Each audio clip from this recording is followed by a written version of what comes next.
Who gave this man permission to walk in here? The voice cut across the room like a blade. Sharp, certain, loud enough that the servers near the entrance froze mid-step, trays balanced in their hands. Eyes sliding sideways to see who had said it and who it had been said about. Everyone looked. The man standing in the doorway of Hartwell & Co.'s 40th anniversary gala didn't look like he belonged there. That was the honest truth of it, and no one in that room would have argued otherwise. Not in that first moment, anyway. His jacket was the color of old moss, slightly too wide at the shoulders. His shoes, though clean, were the kind that grocery store managers wore, not the kind that got you into a room like this one. He was holding a card envelope in one hand, the paper slightly bent at the corner. He stood very still. His name was Walter Ashe, 61 years old. He had driven 3 hours from Sudbury that morning, alone, in a car that needed new brake pads. His daughter had not told him it was a black tie event. She hadn't thought she needed to. The man who had spoken was Colin Hartwell III, grandson of the company's founder, current managing director of Hartwell & Co., real estate development, 38 years old, 6'2", the kind of man who was used to rooms organizing themselves around him when he entered them. He was also the man who, in 11 days, was supposed to marry Walter Ashe's daughter. Colin took 2 steps forward. He didn't lower his voice. "Security! Please escort this gentleman out. This is a private event." A security guard, young, uncomfortable-looking, moved toward the entrance. Walter didn't step back. He also didn't say anything yet. He just looked at Colin with an expression that was very difficult to read, and that stillness, that refusal to react, was somehow worse than if he had raised his voice. "Dad!" The word came from across the room, high and urgent. Meg Ashe was already moving, weaving between guests in a silver dress that had taken her 2 weeks to find, her heels clicking faster than she meant them to. She had a champagne glass in her hand that she set down on the nearest surface without looking. "Dad, I'm so sorry I didn't. I should have called you. I thought I told you." "You know this person?" Colin said. Meg looked at her fiancé. Something changed in her face. It was a small change, the kind that only people who knew her very well would have caught. "Colin, this is my father." The room did not go silent. There were still 200 people talking, a string quartet playing something forgettable in the far corner, servers circulating with crab cakes and sparkling water. But the 20 or so people within earshot went very quiet. Colin looked at the man in the moss-green jacket. Then he looked at Meg. "Your father," he said, flatly. "My father!" Colin said nothing for a moment. Then he smiled, and the smile was the worst thing about him, because it was entirely social, constructed, the smile of a man who had learned to perform pleasantness without feeling any of it. He said, "There must have been a miscommunication. The dress code was clearly stated on the invitation." "I didn't get an invitation," Walter said. It was the first time he had spoken. His voice was unhurried, a little low. "Meg told me about the event on the phone. I drove from Sudbury this morning, Sudbury." Colin said it the way people sometimes say the names of places they find slightly absurd. "Colin," Meg started. "It's a formal event," Colin said. He wasn't looking at Walter now. He was looking at Meg, and his voice had a particular tone to it. Patient, corrective, the voice he used when he thought she was being naive about something. "We have investors here tonight.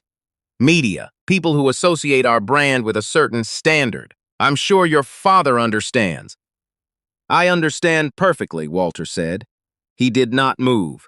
He also did not leave. He stood in that doorway with the bent card envelope in his hand and looked at Colin Hartwell the way a man looks at something he is trying very carefully to be fair about. Meg had gone pale. "Dad, you don't have to." "It's fine, Margaret." He used her full name gently, the way he always had when he wanted her to stop worrying. "I'll wait outside," and he turned and walked back out through the doors. Meg stood very still for 1 second. Then she looked at Colin. She did not say anything. She picked up her champagne glass from where she had left it on the stranger's table and walked toward the exit. "Meg!" Colin's voice had an edge now. "This isn't, we have guests." She didn't stop. Outside, the evening was cooler than she expected. The gala was being held at the Row Pavilion, a glass and limestone event space on the waterfront, and the lake wind came off the water without warning. Her father was standing at the top of the steps, his looking out at the water, still holding the envelope. "I'm so sorry," she said. "I should have told you to wear. I didn't think. He's never done anything like that before." That was only partially true, and they both knew it. Colin had done things like that before. Smaller things. A comment about her cousin's car, a look he'd given her mother's sister at Christmas. Meg had found reasons for all of them. "You look beautiful," Walter said. He turned to look at her. "Silver suits you. Your mother always said so. Dad. He's not a good man, Margaret." She said nothing. "I don't say that to be difficult. I've been trying to understand him. I've been trying to think about whether I was reading him wrong, whether it was me, whether I just don't understand his world." He paused. "But a man who looks at another person and decides their worth before they've said a single word, that's not about the world he comes from. That's about who he is." Meg looked at the water. The lights of the city reflected back, broken into pieces by the current. "You drove 3 hours," she said. "I wanted to meet his family, properly, before the wedding." He looked at the envelope in his hand.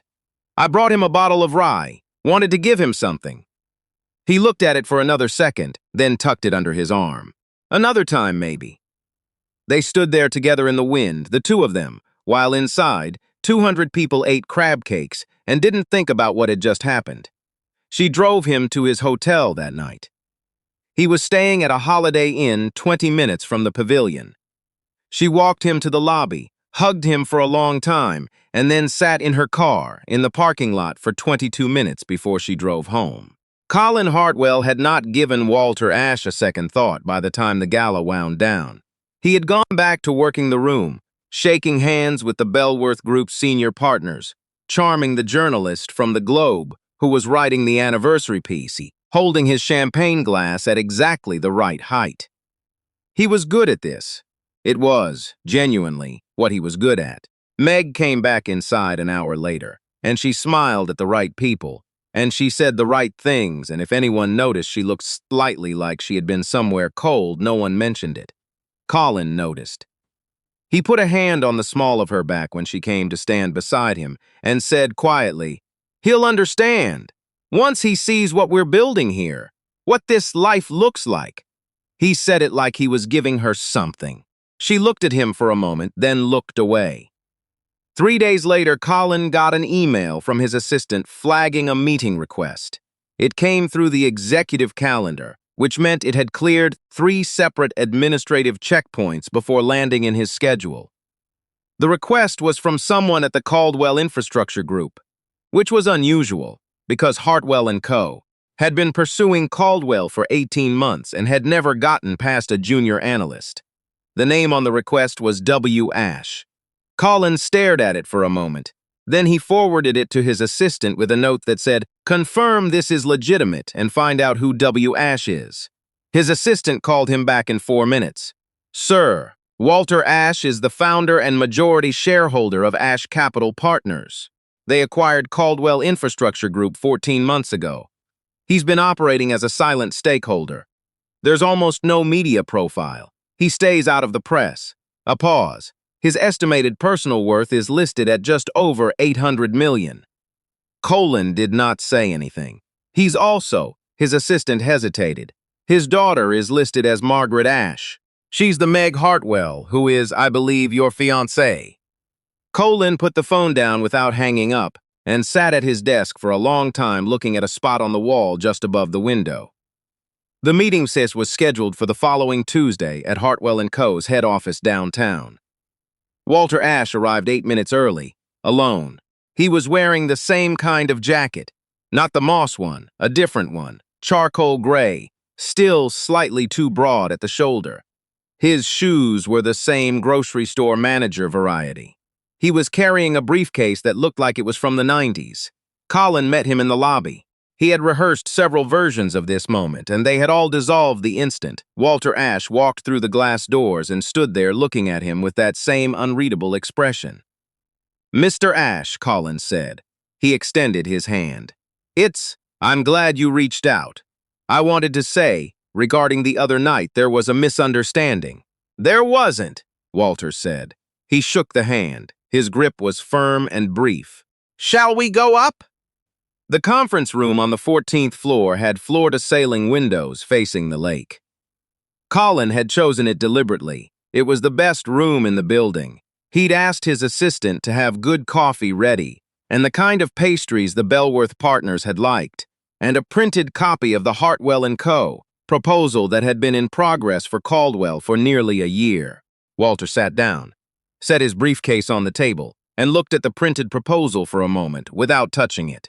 You want the Caldwell contracts, he said. We've been hoping to build a relationship with. The Caldwell contracts, Walter said again patiently. The Lakefront Corridor project. $63 million over 4 years. That's what this is. Yes, why should I give them to Hartwell? Colin had an answer prepared. He had, in fact, 6 answers prepared, in descending order of formality. He started with the first one, the numbers, the track record, the firm's position in the Ontario market. Walter listened. He was a very attentive listener, the kind who didn't nod, didn't make reassuring sounds, just listened. It was the kind of listening that made you realize how much of what you were saying was filler. When Colin finished, Walter was quiet for a moment. Then he said, My daughter has been with you for 2 years. Colin said nothing. She's a good judge of people, better than I was at her age. I've watched her since she was small. She sees through things faster than she lets on. He looked at the window. The night of the gala, she came back inside, and she smiled at everyone, and she did everything right. I know that look. That's the look she has when she's made a decision and isn't ready to say it out loud yet. Mr. Ashe, I don't think we need to make this personal. I drove 3 hours, Walter said. I drove 3 hours with a bottle of rye in the back seat because I wanted to look at the man my daughter was going to spend her life with and decide whether I trusted him. He looked at Colin directly. That envelope I was carrying. That wasn't the rye. The rye was in the car. The envelope was a card. Something Meg's mother wrote for her when she was sick that she asked me to give to Meg when she got married. I've been carrying it in my jacket pocket for 11 years. The room was very quiet. I was going to give it to Meg that night. I thought it might be a good moment. Before the wedding, meeting the family. I thought maybe after I'd talked to you, had a drink, that sort of thing. He picked up the printed proposal, glanced at the first page, set it back down. Instead, I stood in a hotel lobby trying to remember the last time someone told my daughter she looked beautiful. Colin said, I think about Meg constantly. I know you do, Walter said. That's not the same thing. He stood up. He put the briefcase back in his hand. I'm going to make you an offer, Mr. Hartwell, and I want you to understand it's the only offer. Colin waited. The Caldwell contracts won't go to Hartwell & Co. I've made that decision, and it's final. That's not a negotiation. He said it without anger, without satisfaction, just cleanly. But I'm not here about the contracts. Then why? Because in 11 days, my daughter is going to walk down an aisle, and she is going to make a choice that she will live inside for the rest of her life. And I needed you to know, he paused, that I know who you are, not who you are in this building, not who you are with the Bellworth people and the Globe journalist. I needed you to know that I was in that lobby for 3 hours that night watching how you treated people who couldn't do anything for you. The coat check girl, the servers, the man who drove your car. He looked at Colin steadily. And then I drove home to Sudbury. He walked to the door. He stopped with his hand on the frame. I'll be at the wedding, he said. Whatever Meg decides. But I wanted to tell you to your face, I see you clearly, son. I've seen men like you my whole career, and the ones who changed, and some of them did change. They changed because someone looked them in the eye and told them the truth before it was too late. He tilted his head slightly. Consider this that moment. He left. Colin sat in the conference room for a long time after that. The coffee went cold. The pastries sat untouched. Below, through the windows, the lake moved in that indifferent way that lakes do, slow and without opinion. He picked up his phone. He set it down. He picked it up again. He called Meg. She answered on the third ring. He could hear traffic in the background, or wind, he wasn't sure. "Hey," she said. Her voice was careful, neutral. "Your father was just here," Colin said. A pause. "I know. He told me he was coming. He told you. He tells me things," she said. Simple, factual, factual. Colin looked at the lake. He thought about the card envelope. He thought about a woman writing something down when she knew she was running out of time, folding it, sealing it, giving it to someone she trusted to carry it for 11 years. He thought about what it meant to be trusted with something like that, and whether he had ever been, and whether he was the kind of person who could be. "Meg," he said. "Colin, the night of the gala, when you walked back in, you'd decided something, hadn't you?" Another pause, longer this time. "I've been deciding it for a while," she said. "I just didn't want to see it." He didn't argue. Maybe that, finally, was something. They were on the phone for 47 minutes. It was the longest real conversation they had ever had. When they hung up, Colin wasn't sure what they were anymore. Not what they had been, not what they might become, and not nothing. Something that didn't have a clean name. He took the printed proposal for the Caldwell contracts and put it in the recycling bin on his way out. His assistant looked up as he passed. "How did the meeting go?" Colin thought about Walter Ash standing in a hotel lobby holding a card envelope that had been in his jacket for 11 years, waiting for the right moment. "He didn't take the meeting," Colin said, "but it was worth the trip." He didn't explain that. He went down to the lobby, got in his car, and drove north on the 400 until the city fell away.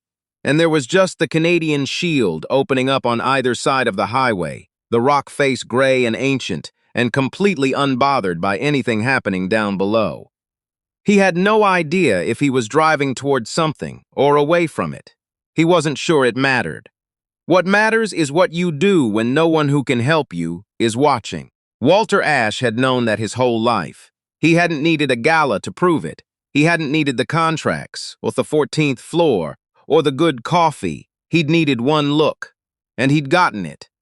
The one that stays, the one that doesn't let go, is this. When was the last time someone looked at you that clearly, and what did you do with it?